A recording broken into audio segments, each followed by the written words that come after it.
Shalom, salam sejahtera dalam kasih Tuhan kita Yesus Kristus. Pada kesempatan ini saya rindu membawakan renungan atau kebenaran firman Tuhan yang saya yakin dan percaya Roh Kudus bisa pakai untuk meneguhkan dan menguatkan kita sehingga kita boleh menjalani kehidupan yang baik, benar, dan bertanggung jawab, tentunya dengan satu tujuan, agar kita senantiasa memuliakan dan menyenangkan Tuhan, serta menjadi berkat bagi sesama kita manusia. Puji nama Tuhan, Bapak Ibu Saudara. Kebenaran firman Tuhan kali ini saya berikan judul, benarkah Yesus tidak peduli dengan kita? Firman Tuhan bertitik tolak dari Lukas pasal 5 ayat 1 sampai ayat yang keempat. Dikatakan demikian. Pada suatu kali Yesus berdiri di pantai Danau Genesaret. Sedang orang banyak mengerumuni dia hendak mendengarkan firman Allah. Ia melihat dua perahu di tepi pantai. Nelayan-nelayannya telah turun dan sedang membasuh jalannya. Ia naik ke dalam salah satu perahu itu, yaitu perahu Simon, dan menyuruh dia supaya menolakkan perahunya sedikit jauh dari pantai. Lalu ia duduk dan mengajar orang banyak dari atas perahu. Setelah selesai berbicara, ia berkata kepada Simon, "Bertolaklah ke tempat yang dalam dan tebarkanlah jalamu untuk menangkap ikan."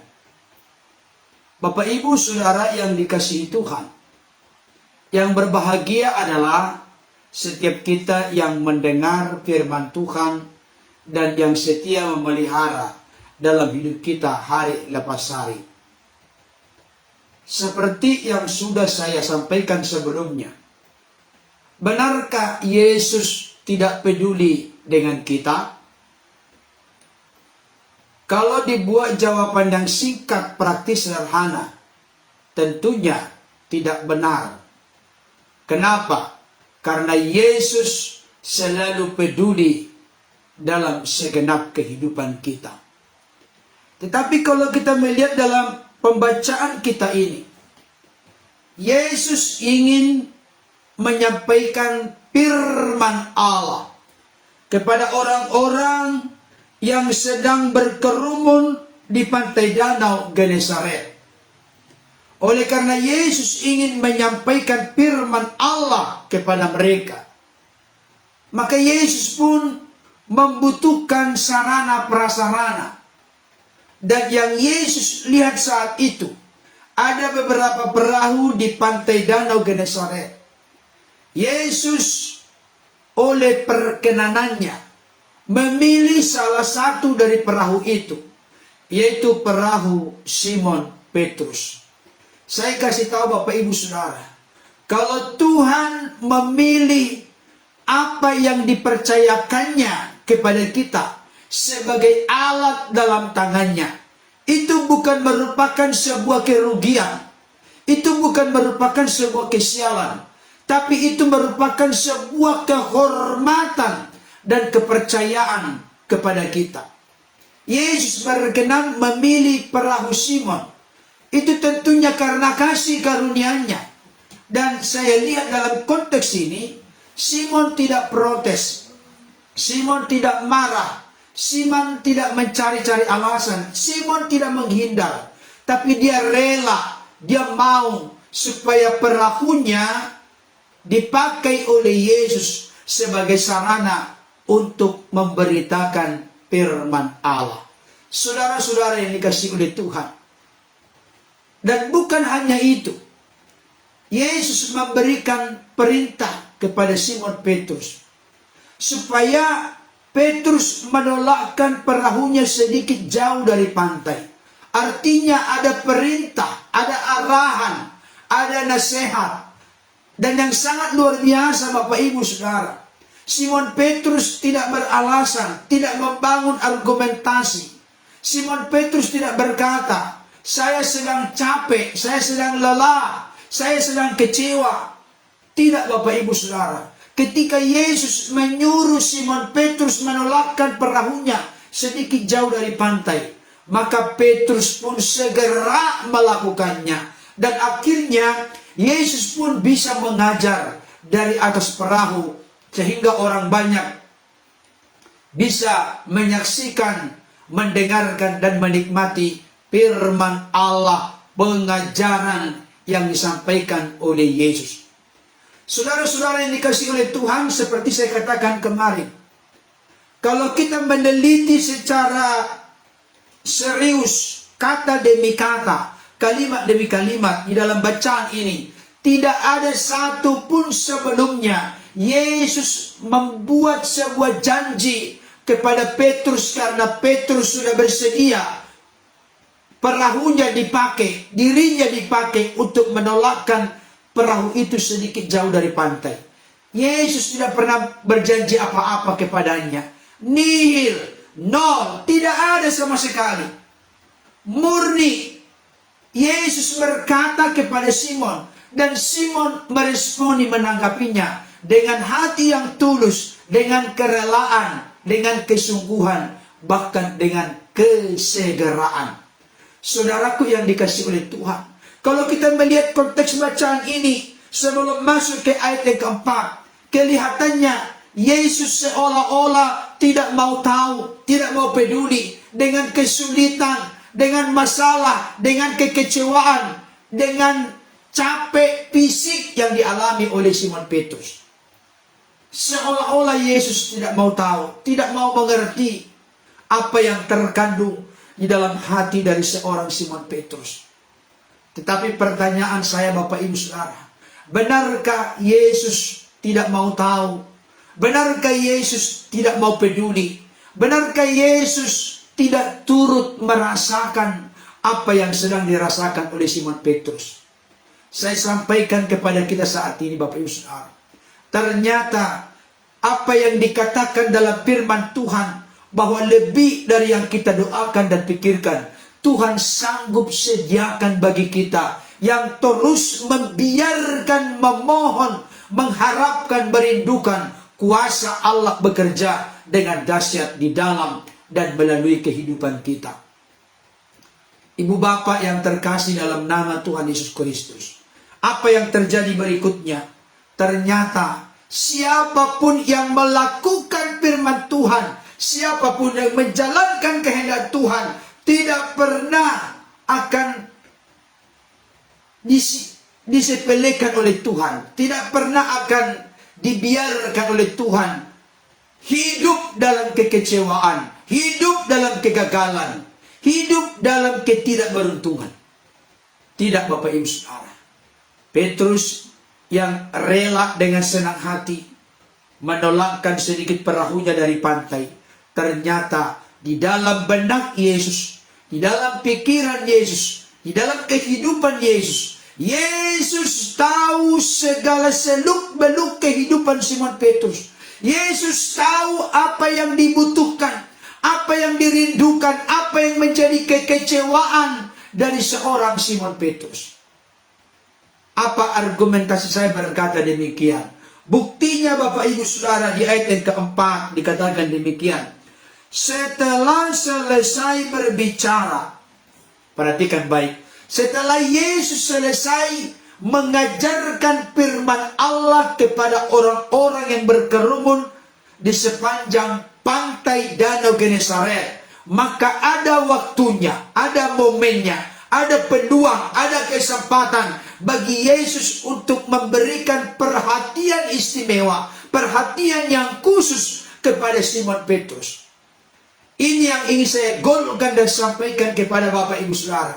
Kadang-kadang dalam hidup ini, Tuhan aku sudah taat, Tuhan aku sudah melakukan kehendak-Mu, Tuhan aku sudah mulai belajar untuk hidup berkenan, melakukan apa yang Kau inginkan dalam hidupku. Tapi kenapa aku seperti ini? Kenapa seolah-olah tidak mau tahu, tidak mau peduli dengan saya Tuhan? Kenapa begini, kenapa begitu? Saudaraku yang dikasihi oleh Tuhan, Saya mau sampaikan kepada kita saat ini. Dengarkan baik. Apa yang terkandung dalam hati kita yang paling dalam. Apa yang menjadi pergumulan. Apa yang menjadi persoalan kita. Apa yang menjadi masalah yang sedang melilit menimpa hidup kita. Saya mau kasih tahu. Yesus lebih tahu daripada kita tahu atas kehidupan kita. Bahkan Yesus berkuasa di masa lalu, berkuasa di masa kini, dan berkuasa di masa depan. Oleh karena itu Bapak Ibu Saudara, jangan tanggung-tanggung, jangan coba-coba batas-batasi ketundukan pengabdian ketaatan kita kepada Tuhan. Marilah kita mempersembahkan totalitas keseluruhan hidup kita kepada Tuhan. Persembahkan yang terbaik kepada Tuhan. Lakukanlah perintahnya bukan dengan keterpaksaan, bukan dengan persungutan, tapi dengan sebuah kemurnian, ketulusan, kesungguhan hati. Percayalah, lebih dari yang kita doakan, pikirkan, Tuhan sanggup sediakan kepada kita. Amin Bapak Ibu Saudara. Dikatakan di sini, tanpa diduga, tanpa disangka oleh Simon Petrus, ternyata Yesus berurusan langsung dengan Simon Petrus. Ternyata sebelum Yesus pun berkata apa-apa tentang kondisi, keadaan, kekecewaan, kelelahan, kepenatan yang dialami Simon Petrus, Yesus telah tahu sebelumnya. Tapi kelihatannya, sepertinya Yesus tidak tahu dengan apa yang sedang dialami Simon Petrus. Bukankah kita seringkali mengalami demikian? Seolah-olah Tuhan tidak mau tahu dengan kita. Seolah-olah Tuhan tidak mau peduli dengan kita. Tapi saya mau kasih tahu, jangan ajari ayam bertelur. Jangan ajari Tuhan ingin melakukan sesuatu kepada kita. Sebab Dia adalah penjunan kita. Kita ibarat tanah liat di tangannya. Biarlah Tuhan bentuk kita sesuka Tuhan, semaunya Tuhan. Dan jangan curiga dengan Tuhan. Kalau saudara dan saya berserah total kepada Tuhan, Tuhan tidak pernah punya rencana jahat kepada kita, rancangan kecelakaan kepada kita. No, tapi Tuhan selalu punya rancangan damai sejahtera untuk memberikan kepada saudara dan saya hari depan yang penuh dengan harapan. Amin Bapak Ibu Saudara. Amin. Kita lihat dalam bacaan ini. Setelah selesai berbicara, ia berkata kepada Simon, bertolaklah ke tempat yang dalam dan tebarkanlah jalamu untuk menangkap ikan. Saudara yang dikasihi oleh Tuhan, saya ingin sampaikan kepada kita saat ini, perintah Yesus ini memiliki makna yang sangat luas dan mendalam. Ketika Yesus bersabda, berkata kepada Simon Petrus, bertolaklah ke tempat yang dalam dan tebarkanlah jalanmu untuk menangkap ikan. Yang pertama, perintah ini muncul, disampaikan oleh Yesus kepada Petrus setelah Yesus mengajarkan firman Allah.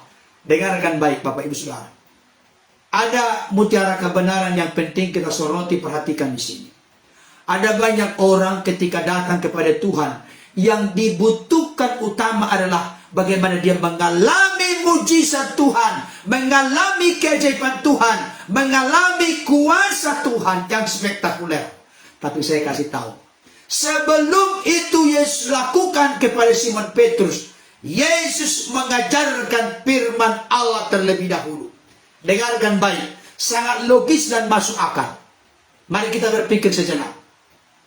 Kita pakai logika kita. Saya buat pertanyaan untuk menjadikan mata hati, mata rohani kita. Pertanyaannya begini.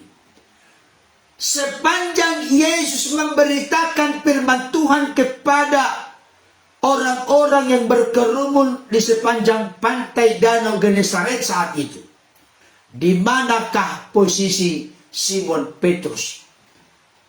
Ayat ini tidak menegaskan secara eksplisit, tapi kita bisa memperkirakan, kita bisa menganalisa, kita bisa mengeksplorasi. Saya yakin dan percaya, karena Petrus yang menolakkan perahunya sedikit jauh dari pantai, berarti tanpa tertulis di dalam Alkitab, kemungkinan besar Petrus sedang ada di samping Yesus. Di samping Yesus, mendampingi Yesus di perahu yang sama itu. Argumentasinya apa? Karena Petrus yang disuruh oleh Yesus menolakkan perahunya sedikit jauh dari pantai. Dengarkan baik Bapak Ibu Saudara. Saya tahu dari informasi yang kita lihat dan baca, sepanjang malam Simon Petrus bekerja keras bersama dengan kawan-kawannya. Mereka tidak menangkap apa-apa. Mereka nihil. Mereka tidak ada hasil sama sekali. Berarti Petrus sedang kecewa. Petrus sedang tidak memperoleh apa-apa. Itu manusiawi. Kalau kita sudah berjuang, bekerja keras, kita tidak memperoleh apa-apa. Kita kecewa. Karena apa? Karena harapan tidak sesuai dengan kenyataan. Itu definisi kecewa Bapak Ibu Saudara. Kalau harapan tidak sesuai dengan kenyataan, orang menjadi kecewa. Tetapi kekecewaan Simon Petrus, kelelahan, kecapean, kepenatan Simon Petrus terobati oleh karena apa?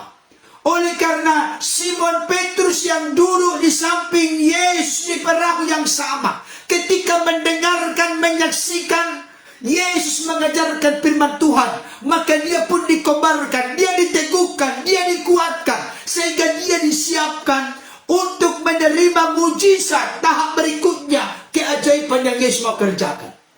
Dengarkan baik-baik Saudara, firman Tuhan berkata, iman timbul dari pendengaran, dan pendengaran akan firman Kristus yang dipakai oleh Allah Bapa, yang dipakai oleh Yesus, yang dipakai oleh Roh Kudus dalam perjalanan hidup kita masing-masing untuk kita melihat perkara besar. Lebih dari kita doakan dan pikirkan, Tuhan sanggup sediakan adalah iman.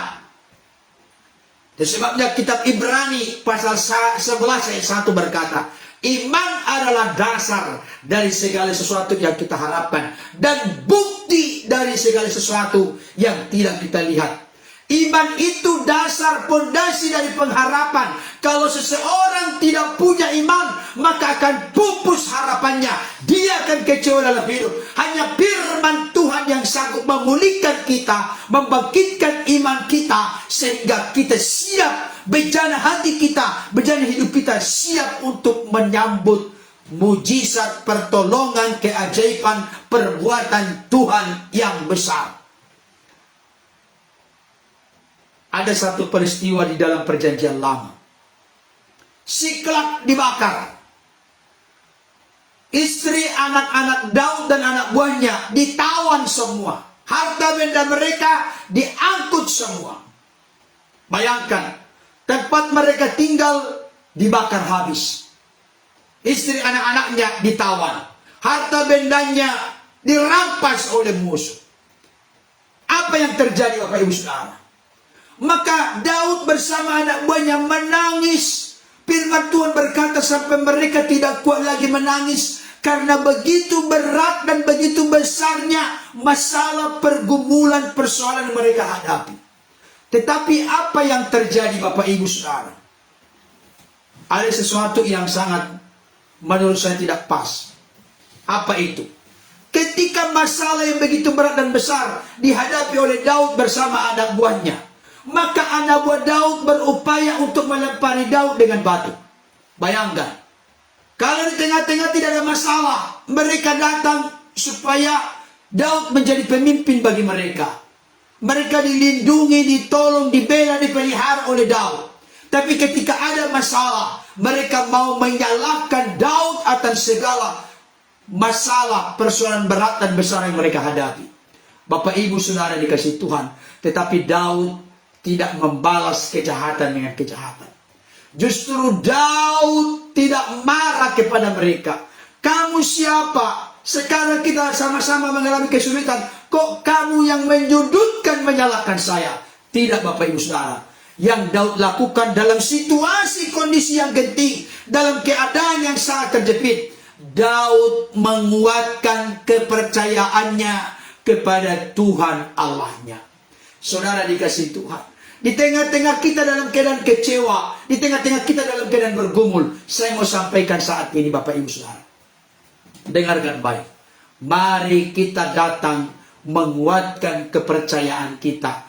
Kita tidak bisa menguatkan kepercayaan kita, tapi kita bisa memiliki iman yang timbul, iman yang muncul, iman yang bertumbuh, iman yang dinamis, iman yang dewasa, lewat kita lapar dan haus akan firman Tuhan. Sebab iman timbul dari pendengaran, dan pendengaran akan firman Kristus.